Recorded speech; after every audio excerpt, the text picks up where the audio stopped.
The National News Desk, locally covered, nationally connected.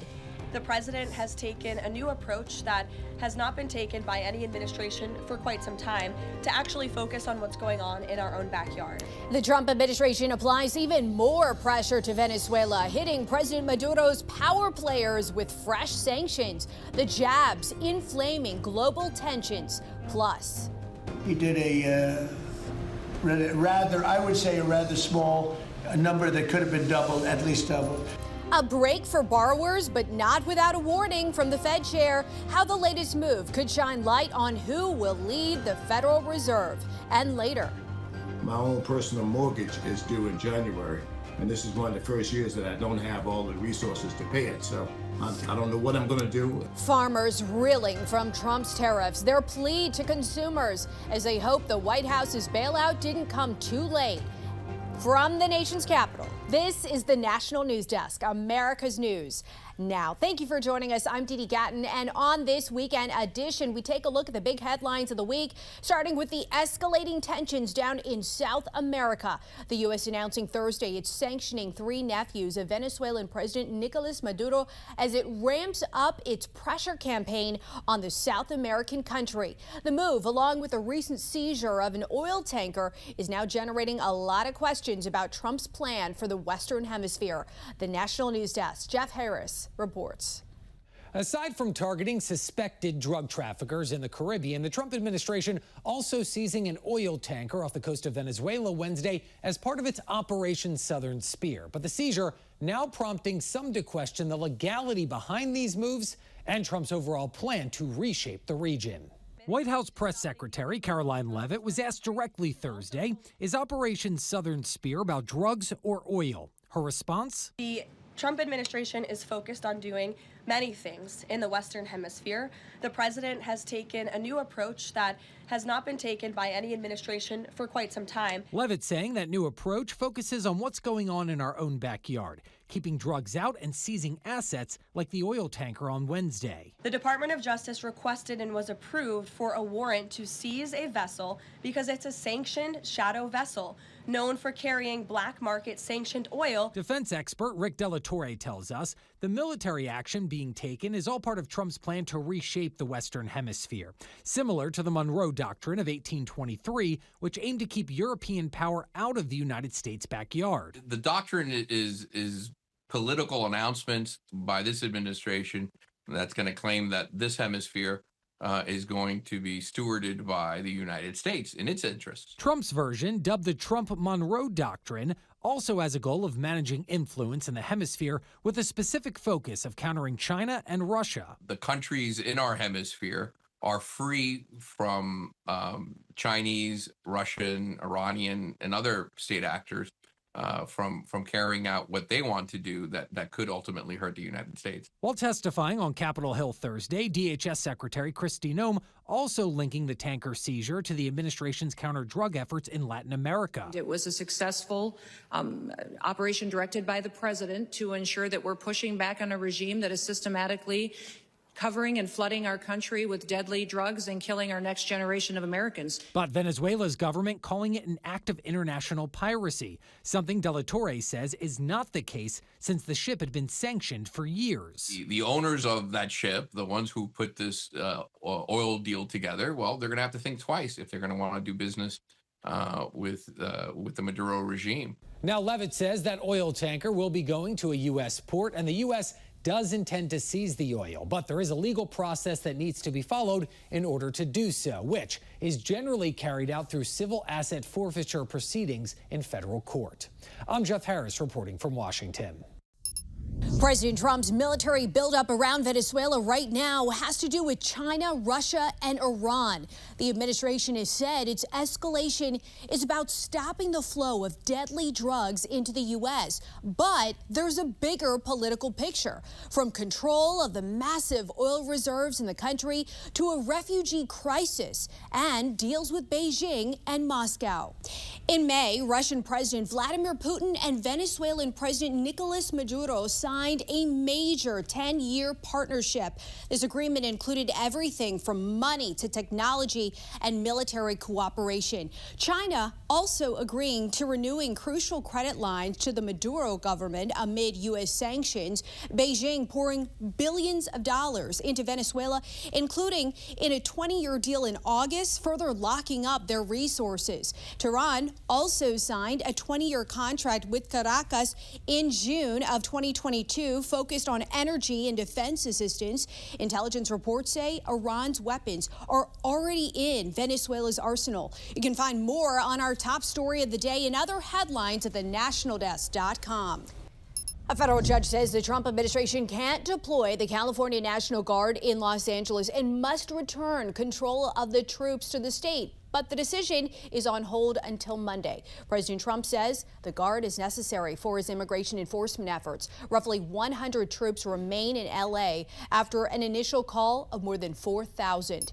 Thursday, Kilmar Abrego Garcia was released from Immigration and Customs Enforcement custody after a judge ordered for his immediate release. The government initially said Garcia was mistakenly deported before he was returned to the U.S. But the Trump administration has since insisted that he's a gang member who should be removed from the country. A judge ruled in 2019 that he could not be deported because he faced danger in El Salvador. For the second time in as many weeks, the Justice Department failed in its legal battle against New York Attorney General Letitia James. The DOJ presented its case against James in Alexandria, Virginia, and the grand jury declined to bring forth an indictment. A separate grand jury came to the same conclusion last week. James previously pleaded not guilty to mortgage fraud charges, but that case was dismissed when the judge determined the prosecutor who presented the case has been serving without authority. A new chapter in the Jeffrey Epstein case may soon begin. This week, a federal judge approved unsealing documents from the probe and criminal prosecution against the accused sex trafficker. This decision from a Manhattan judge came shortly after a different judge in New York gave the nod to releasing records linked to Epstein's associate, Ghislaine Maxwell. Last week, a third judge, this one in Florida, approved releasing related materials in that state. New research shows about 1/3 of teens in the U.S. use AI chatbots daily. This after families have filed lawsuits against AI companies alleging teen suicides or mental health problems. The Pew Research Center found nearly 70% of teens say they've used an AI chatbot at least once, or a chatbot at least once, I should say. 16% are saying they use it several times a day or almost constantly. Usage is somewhat higher among older teens and African American and Hispanic teens. Australia just became the first Western country to block everyone under 16 from having a social media account. Everything from TikTok to Instagram to YouTube. Let's go to Emma Withrow from the Fact Check team. And you've been looking into this ban, obviously historic for many reasons. Tell us more about it. Yeah, it's been in the works for a long time. The government finally passed a law called the Online Safety Amendment Social Media Minimum Age Bill in 2024, and then it just recently went into effect. It sets a mandatory minimum age of 16 for using all major social media platforms. Parents actually can't override it, and it doesn't punish the kids. The liability is really going to fall on the tech companies, so they're going to be the ones getting fined if all of this plays out. And which apps are actually covered here? I know it's a long list. Yeah, the big ones are definitely TikTok, Instagram, YouTube, Snapchat, X, Facebook, Reddit, Twitch, Threads, and Kick. Safe listed apps include YouTube Kids, WhatsApp, Google Classroom, Messenger Kids, and then also helpline tools. So the tech companies, they're going to be the ones in charge of verifying or estimating users' ages and using options. They're going to use options like AI estimation from photos or videos, or potentially even an ID check with a non-ID alternative, which is now actually required under law. All right, so let's say that you're talking about a 14-year-old child who already has, say, a TikTok account. What happens? So they're not going to be the ones fined or have anything necessarily happen. They're going to be removed from the platform, but the platform has to basically block, remove the account, not the user themselves. They're not going to be in charge of taking themselves off. All of the enforcement teeth, though, like I said before, are going to be aimed at the companies themselves. So if they don't comply and if they don't make sure that kids aren't on these apps anymore, they're going to be the ones getting fined by the government. Yeah, and surely other countries are watching how this plays out. Definitely. We'll dig into that in a few moments. Emma, thank you. Thanks. Later on, Emma will be back to break down what child advocacy groups are saying about this and whether or not a similar measure will be put in place here in the U.S. Coming up next, bailing out our nation's farmers. The reaction as the White House works to better support the backbone of America. Then, for the second time this year, the U.S. faces a measles surge. The state seeing an accelerating outbreak of the highly contagious disease.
By the numbers, applications for jobless benefits jumped to a 3-month high in November. New government data shows initial jobless claims rose 44,000 in the days after Thanksgiving, totaling about 236,000, up from a more than 3-year low of 192,000 in the prior week. Claims tend to move widely during the holiday season as businesses hire temporary workers and let them go. The Federal Reserve cut interest rates again this week, this time by 25 basis points. National correspondent Kayla Gaskins joins us from Washington with what Federal Reserve Chair Jerome Powell said about the decision. On Wednesday, the Federal Reserve cutting interest rates by another 0.25 percentage point, despite inflation still remaining hotter than the target. It's the Fed's third cut in a row, but it came with a warning. In the near term, risks to inflation are tilted to the upside, and risks to employment to the downside, a challenging situation. There is no risk-free path for policy as we navigate this tension between our employment and inflation goals. President Trump wanted a bigger cut. It could have been doubled, at least double. The decision coming as President Trump nears the end of his search for a new Fed chair. One non-negotiable. Whoever he picks must support keeping the rate cuts coming. Is it a litmus test that the new chair lower interest rates immediately? Yes. The current favorite for the position, National Economic Council Director Kevin Hassett. They've got plenty of room to cut rates. They'll do a little bit this time, but they'll probably need to do some more. The president has been framing rate cuts as part of a broader push to ease cost of living pressures for Americans, as affordability increasingly becomes a top issue for the 2026 midterms. Democrats working to pin high prices on Republicans in the White House. 1 year into the second Trump presidency, all we have are a litany of broken promises and billionaire tax breaks. This affordability crisis is not a hoax. It is a choice by congressional Republicans and by Donald Trump. Trump hitting the road this week, aiming to take control of that narrative and sell his message on the economy. We're bringing it down, and we're coming down more. We're coming down a lot more. Takes a little time to come down. Touting his tax cuts and falling energy prices at a rally in Pennsylvania that felt like a kickoff for the 2026 campaign. As the White House argues lower interest rates will help consumers feel relief more quickly, critics warn that rapid cuts could fuel new risks, including higher debt levels and the possibility of an overheated economy. In Washington, I'm Kayla Gaskins reporting for the National News Desk, America's News Now. This week, the Trump administration announced a $12 billion aid package intended for American farmers impacted by market disruptions and rising costs. Reaction to the news has been mixed. Earlier this week, I sat down with the president of the Black Farmers Association, John Boyd, to discuss. It's great to see you, John, and I understand you grow soybeans on your Virginia farm. What do you make of President Trump's announcement? Well, it's been a tough haul for soybean producers like myself, and the president announced earlier back in October that it would be, 15 billion. and we wound up with 12 billion. And the tariffs have really hurt America's farmers. When he first announced the tariffs for China, it really hurt the market here, and the actual grain elevators stopped buying soybeans for a while. So farmers like myself who don't have the storage capabilities had to stop harvest. Trump noted a reduction in environmental regulations on manufacturing equipment. Do you think that will impact your bottom line? Well, companies like John Deere, the equipment there is very expensive. A combine that I need to harvest soybeans is about $1 million for a new machine. And the service time for farmers is poor, where the manufacturer, John Deere, is not servicing equipment in a timely manner. So that's hurting. So the price of equipment is high, and he did touch on that. So I thought that was a positive note. But we would like to see something done about it, because we can't afford new equipment. And in today's market, your equipment is the farmer. So you're only as good as your equipment is. And as you mentioned earlier, the financial impact to farmers' everyday lives. The Washington Post is reporting about 181 farmers filed for bankruptcy in the first half of the year, which they say is a 60% jump from the year before, citing U.S. court records. What do farmers like yourself immediately need? What do you need right now? And what is your message to consumers? Well, first of all, farmers need the support of the general public, so we need your support. That's the first thing. And the second thing is the president put the farmers in a position that we're in with the tariffs. He came along and bailed out Argentina for about $40 billion when we thought we were being overlooked by the administration and offered to buy beef from Argentina instead of trying to work with America's farmers here. So a lot of farmers felt betrayed by the president and what he was doing. So we're hearing from farmers every day that are in trouble, and we need the assistance. It may be a little too late for those who have already harvested their crops and have January mortgage payments like I do. My own personal mortgage is due in January, and this is one of the first years that I don't have all the resources to pay it. So I don't know what I'm going to do, and hopefully that this money will help in the coming months for farmers. Well, we will check in with you in the new year. President of the National Black Farmers Association, John Boyd, thank you so much for joining us tonight on the National News Desk. Thank you for having me. On Capitol Hill Wednesday, the House of Representatives passed the annual defense policy bill, sending the $900 billion measure to the Senate for approval. The legislation calls for a nearly 4% pay increase for service members and additional military aid for Ukraine, among other things. But the top National Transportation Safety Board official is calling part of the bill shameful. She says it erases safety changes made after the crash between an American Airlines jet and military helicopter that killed 67 people this past January. If it sounds like I'm mad, I am mad.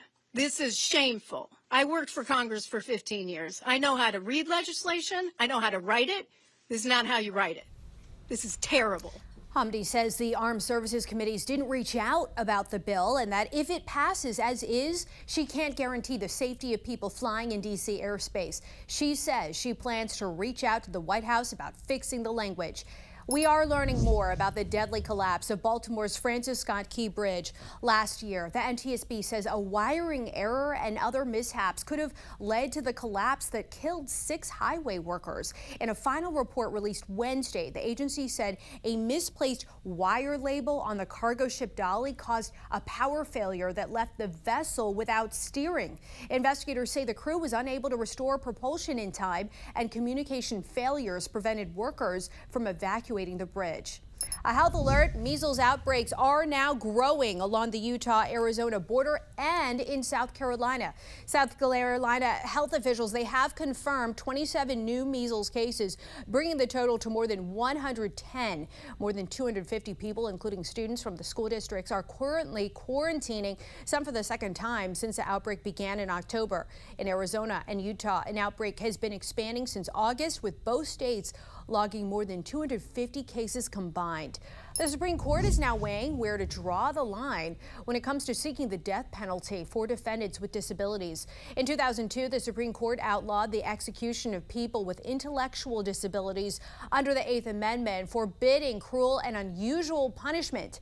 The debate stems from Alabama seeking to execute Joseph Smith, whose IQ scores are just above the disability threshold. Lower federal courts ruled him as a person with intellectual disabilities.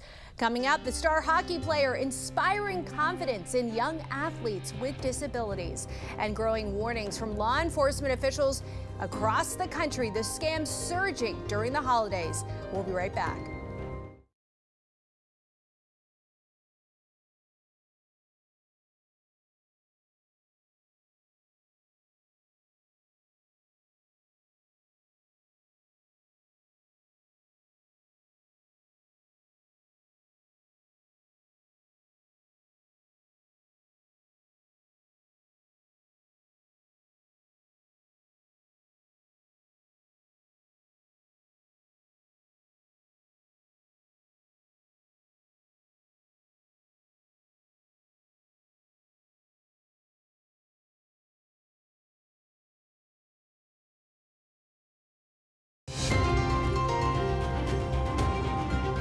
The National News Desk team of reporters is bringing you the headlines from coast to coast.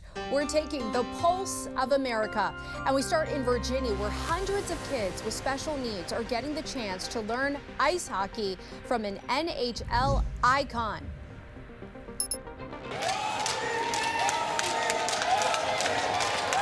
Sharing the ice with hockey's greatest goal scorer. It's not something every kid gets to do. But Wednesday morning at MedStar Capital's Iceplex in Arlington, 50 young athletes had the skate of a lifetime alongside Alex Ovechkin. How cool was it to have him out here with you guys? That was awesome. It's awesome. Ovi's amazing. I followed him for a while. The athletes are members of the American Special Hockey Association, or ASHA, a nonprofit dedicated to serving athletes with disabilities. And why hockey? Most people who come to us have never even tried it before. They come to us from a variety of different ways, but here they're welcome. That confidence that comes with being included, that confidence that comes with knowing that you have somebody that has your back. A confidence that even Ovi himself couldn't ignore. A lot of the kids were very competitive. Were you worried that they were going to check you into the boards at all? Yeah, one guy hit my leg with a stick. I was like, okay, settle down, man. I have to play hockey tomorrow, so yeah, but they have fun. Plead with them and they won't stop. And it's the same people calling every day. Keith Haroon gets up to a dozen spam calls a day asking for money. And nobody can figure out how to stop this. You know, it's absurd. It's not just calls. Look at this letter. It arrived in the mail claiming a $750,000 prize in cash check. Seemed too good to be true? That's because it is. They're using technology a lot more. Sergeant Alfred said scammers are using computer programs to track who's been susceptible to calls in the past. You start the conversation with those calls. They put you on a list that you are somebody who's willing to engage with them. They also use real people's names. Sergeant Alfred said his own name has been used, claiming there is an active warrant requiring payment. They can use a computer program that will utilize our phone number that will show on the caller ID. Coming up, thousands of cases of dressings and sauces recalled over potential contamination, plus a massive blast outside of San Francisco. The dramatic video, we're going to show you more of this, of a home explosion that sent some to the hospital.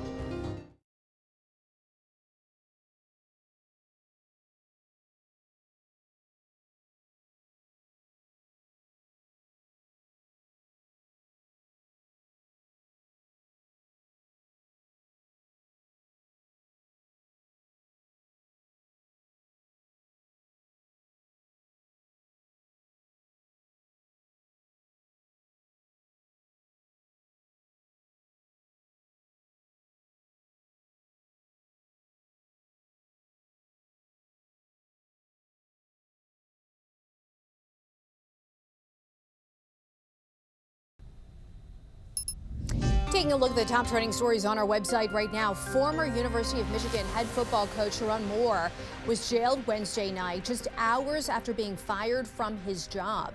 Moore has been charged with 3 crimes, including home invasion and stalking a person he dated. The man accused of killing conservative political activist Charlie Kirk appeared in a Utah courtroom on Thursday.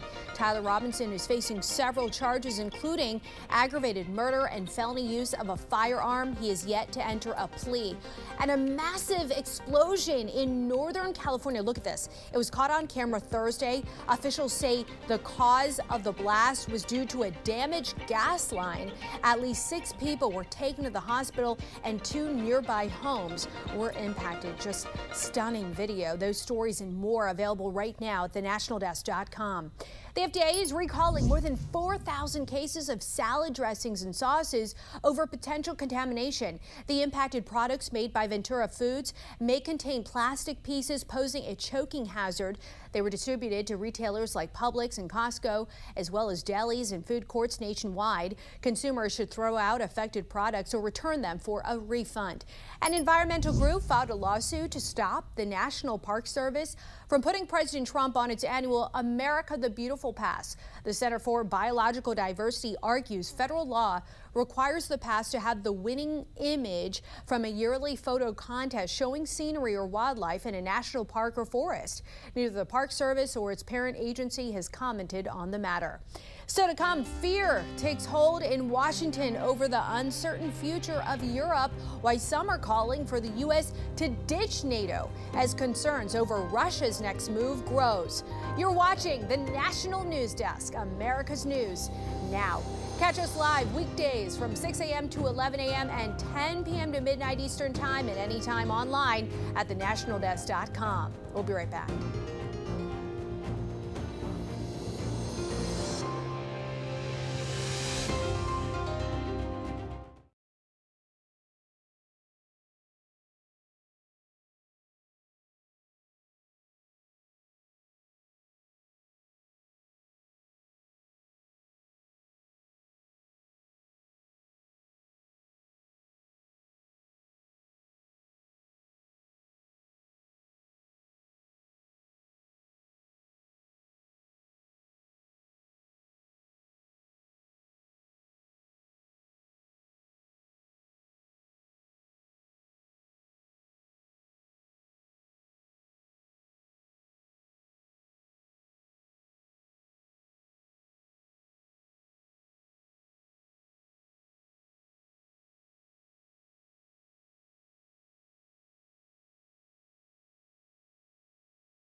The National News Desk, locally covered, nationally connected.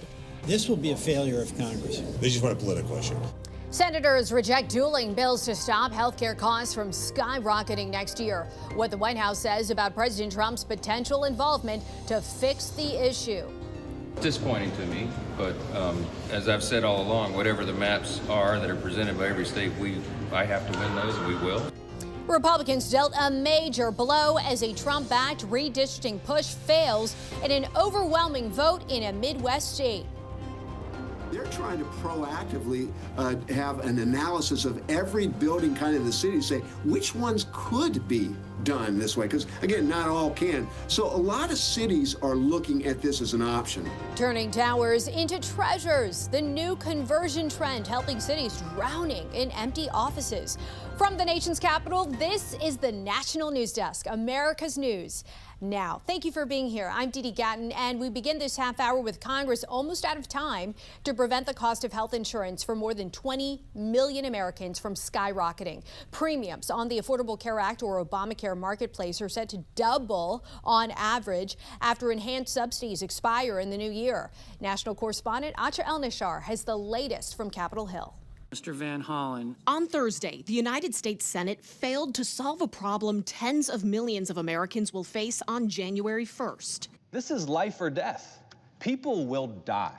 Two bills, one Democratic. The motion is not agreed to. One Republican. The motion is not agreed to. Failed to get the 60 votes needed to pass. As enhanced subsidies under the Affordable Care Act barrel toward expiration, Democrats tried to extend those subsidies for 3 years to prevent premiums from more than doubling, something the party's been pushing for most of the year. Extending these credits is the easiest and most direct way to protect families. The Democrat solution is frankly just to throw more money at the problem. Senate Republicans in the past few days got behind a bill that would allow the subsidies to expire and have the government instead put money into health savings accounts. Look at this one, the Republican plan.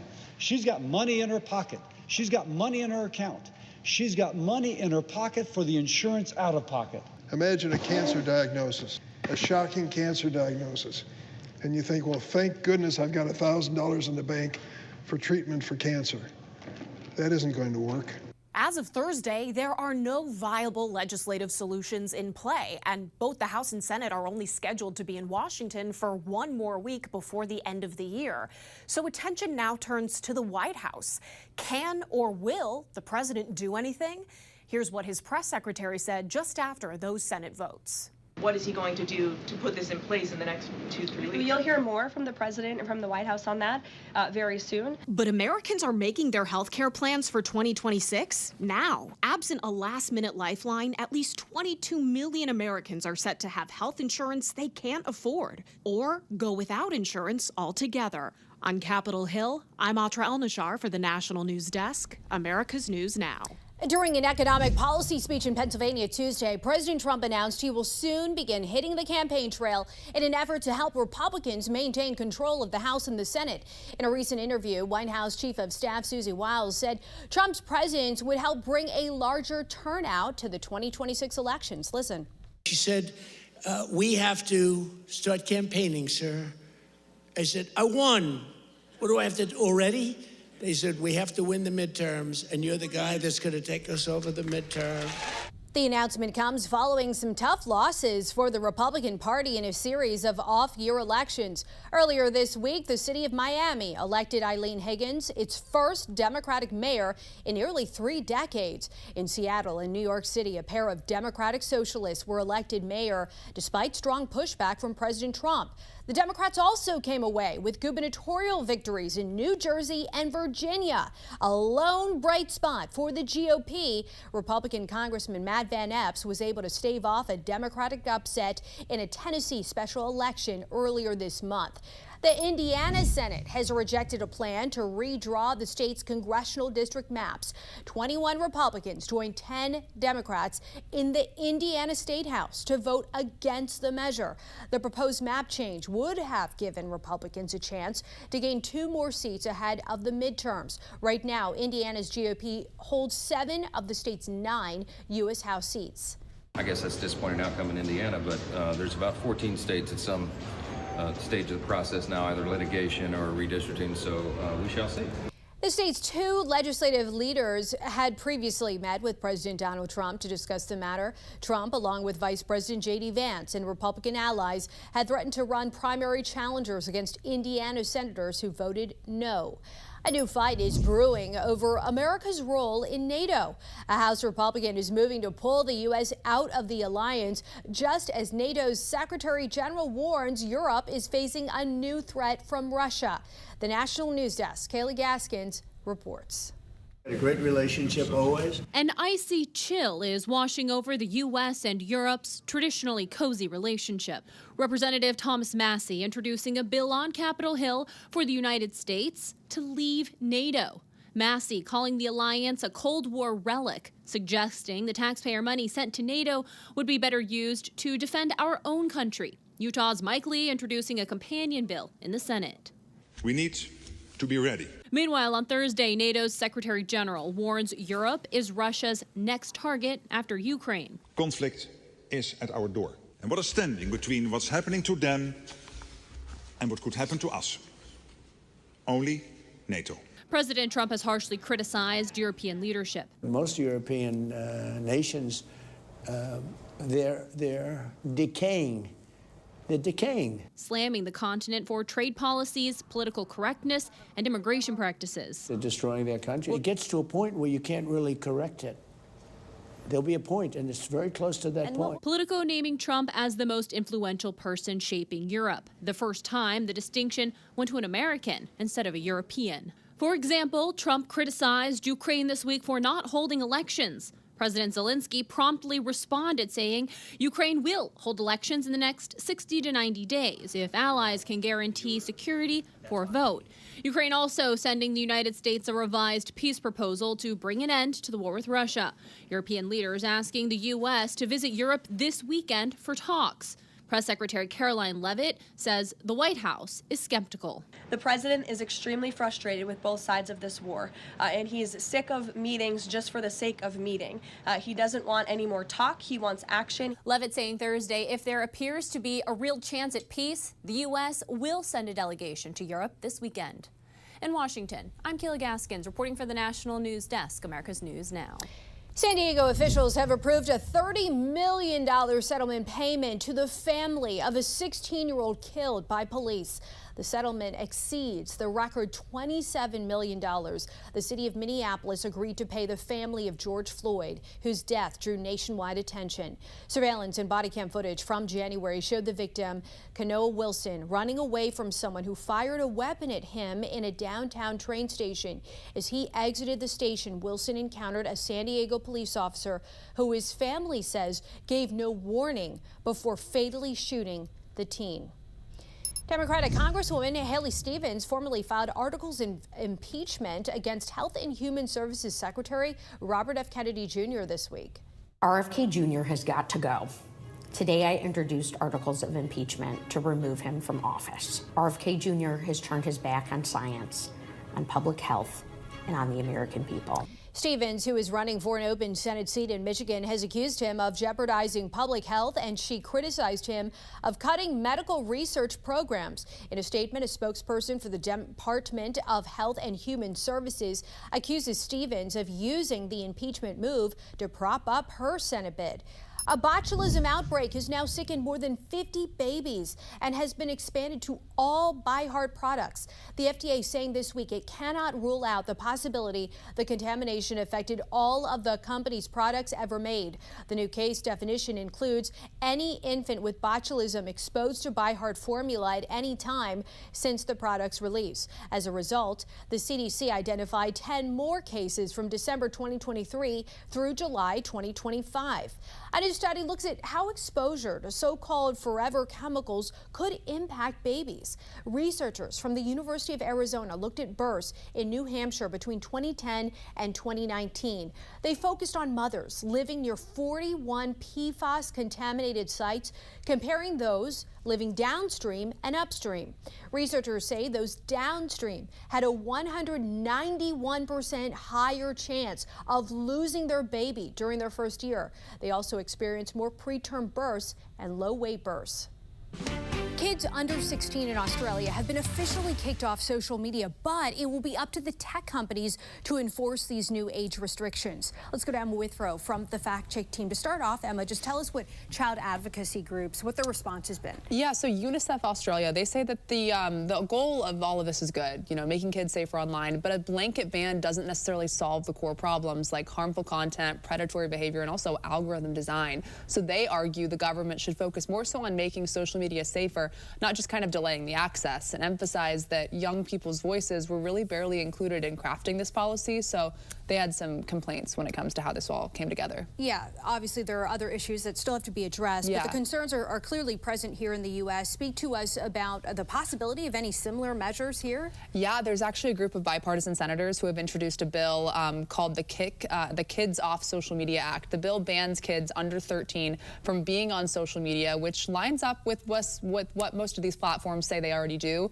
but this would make it law. Plus, if you're under 17, social media companies couldn't use their recommended algorithms on you, meaning that there wouldn't be like a For You page, there would be no infinite scrolling that's tailored to you, none of that. The FTC and the state attorneys general would also get the power to crack down on companies that don't follow the rules, so there would be some teeth when it comes to this law. All right, we'll check back in with you on the status of that. Emma, thank you so much. And for more on this Fact Check Team topic, including links to Emma's sources, scan the QR code or visit thenationaldesk.com. Still to come, our team of correspondents breaks down this week in Washington, from concerns over Europe's future to illegal crossings on the country's northern border.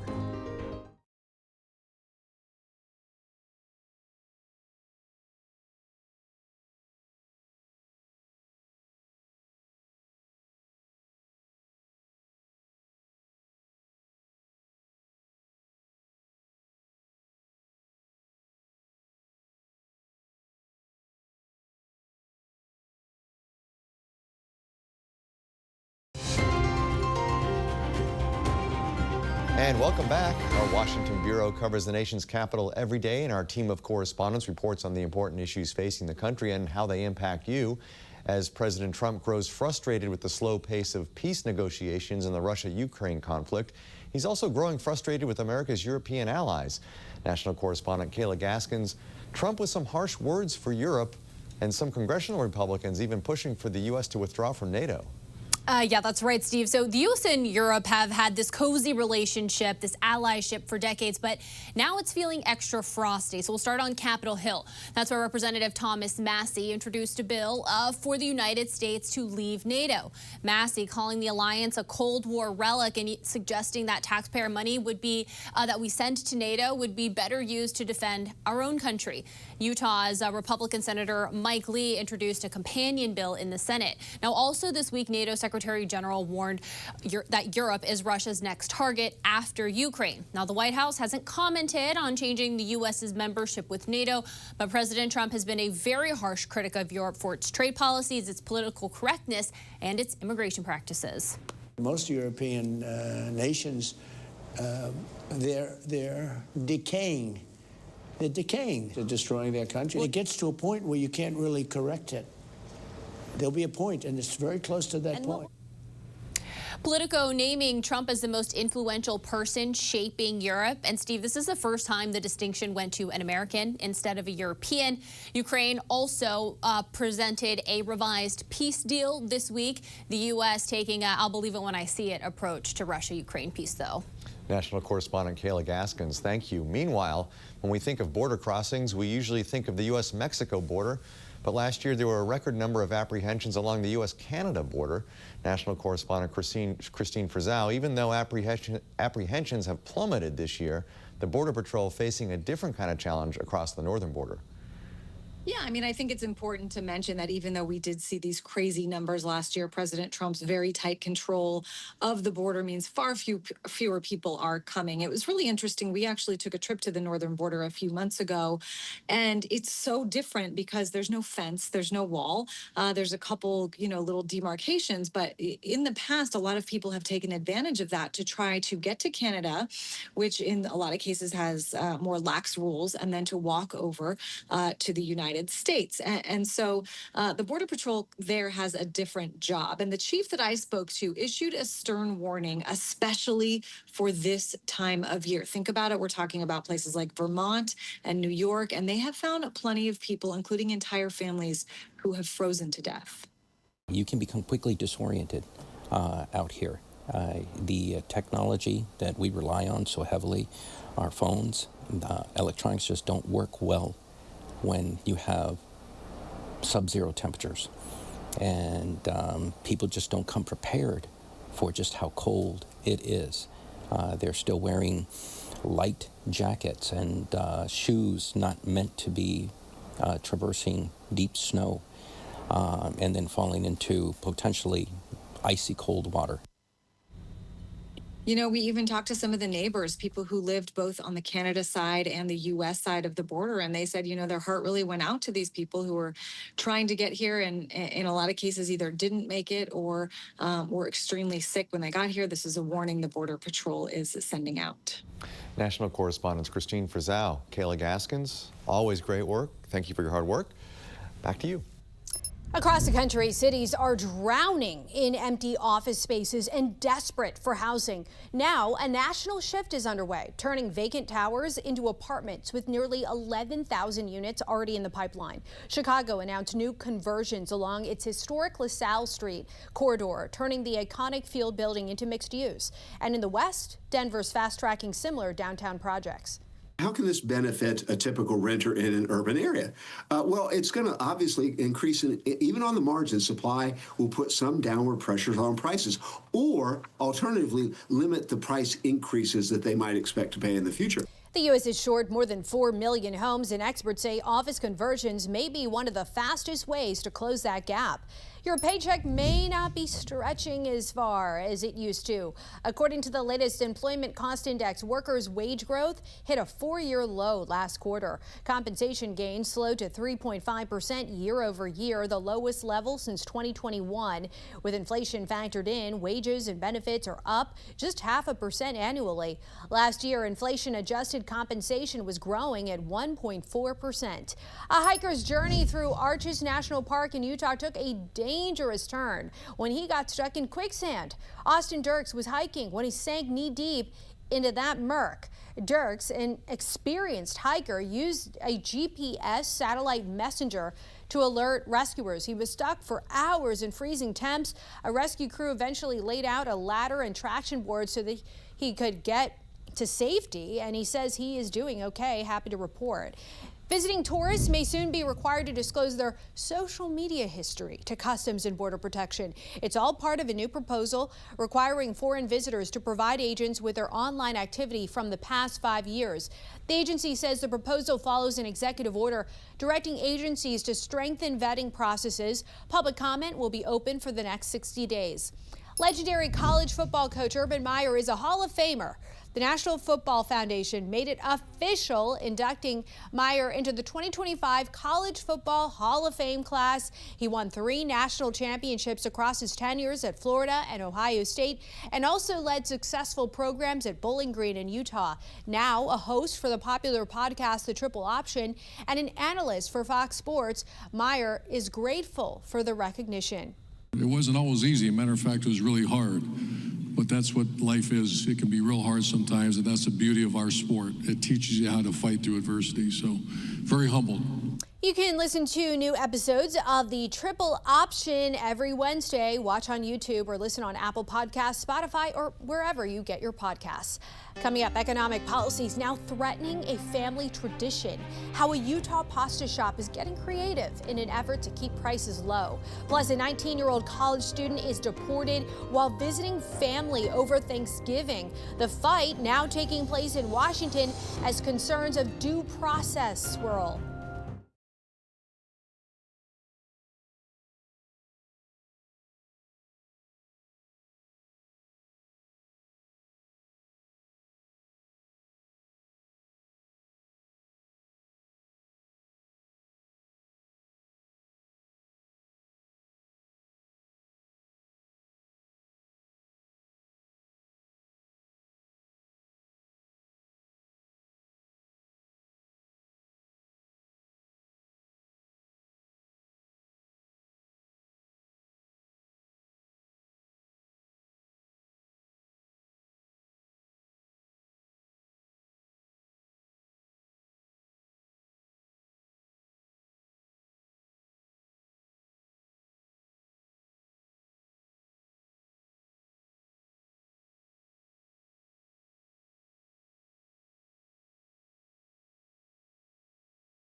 This is the National News Desk, America's News Now. We have reporters all across the country in your neighborhoods covering issues that matter to you. We are taking the pulse of America. And we start in Utah, where a family-owned Italian shop is preparing for possible pasta tariffs. For decades, Granado Foods in Salt Lake has been a place to grab a freshly made Italian sandwich or ingredients to make an Italian meal at home. Frank Granado is the owner. While his father and grandfather first stocked the shelves with these imported pastas, Frank could be forced to yank them off if President Trump makes good on his promise to impose a tariff on popular imported pasta brands sold in Granados and grocery stores across the country. When you first heard that, what was your reaction? Oh no. The tariff will be 105% to 107% in total. Right now we're paying 15%. It will say goodbye to brands I've carried on the shelves in here for 78 years. Granados has long made its own fresh ravioli. But now they're making their own dry pasta to replace the imported pasta that could go away. Ani Lucia Lopez Beloza is a 19-year-old college student from Austin who moved to the United States from Honduras when she was just 8 years old. Congressman Greg Casar's office says on November 20th, she was at Boston Logan International Airport preparing to board a flight to Austin when she was detained by federal immigration officials. She was put into shackles. She was sent to a detention center where she had to sleep on the floor. Within 48 hours of her arrest, she was deported to Honduras, where she remains. Casar says Lopez Beloza has had a removal order in place since 2016. She never knew about it. Her lawyers told her and her mom nothing was wrong with the case. CBS Austin reached out to the Department of Homeland Security and ICE asking for a clarification on Lopez Beloza's detention and deportation. ICE got back to us saying the DHS team is handling this request. Nobody knew this site existed. There was no prior data, no prior exploration. But 2,700 feet below the Earth, the temperature is about 250 degrees. Joel Edwards, co-founder of the geothermal exploration startup company Zanskar. It is hot enough and big enough for a big power plant. Edwards says Zanskar's artificial intelligence model located the site using pattern recognition, and they drilled it earlier this year to confirm it, potentially upending the traditional practice of simply drilling near surface activity. They hope to build and start operating a power plant there in 3 to 5 years.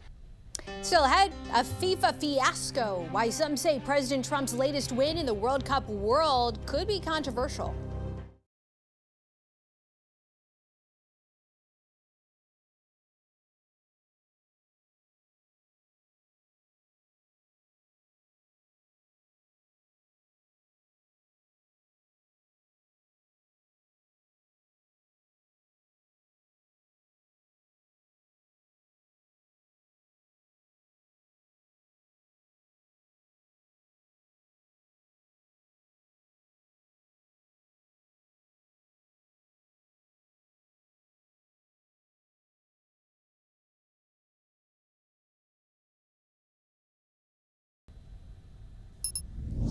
FIFA's president is now being accused of breaking ethics rules after awarding Trump with their inaugural Peace Prize. He was reported to the soccer world governing body to be investigated for his public support for President Trump. FIFA requires football officials to remain politically neutral. Any individuals found in violation of the duty of neutrality requirement face up to a 2-year ban from soccer.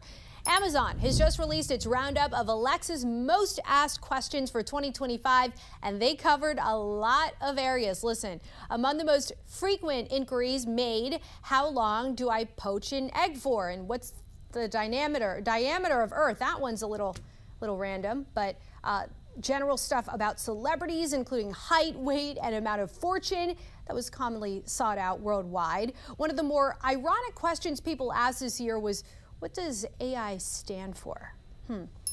Spice maker McCormick has revealed that its 2026 flavor of the year is black currant. McCormick predicts the tart berry will soon be big in American dishes and drinks with its origins in Europe and Central Asia. Black currant is starting to appear on more menus, notably in cocktails and soft drinks due to its rich purple color. And that'll be all for us on the weekend edition of the National News Desk, America's News Now. Don't forget, you can catch us live from 6 a.m. to 11 a.m. and 10 p.m. to midnight Eastern Time. Check your local listings. And you can also watch us online and catch up with the latest headlines on thenationaldesk.com. Thanks for watching the weekend edition of the National News Desk. I'm Dee Dee Gatton here in Washington. And from all of us here, have a great weekend. We'll see you on Monday.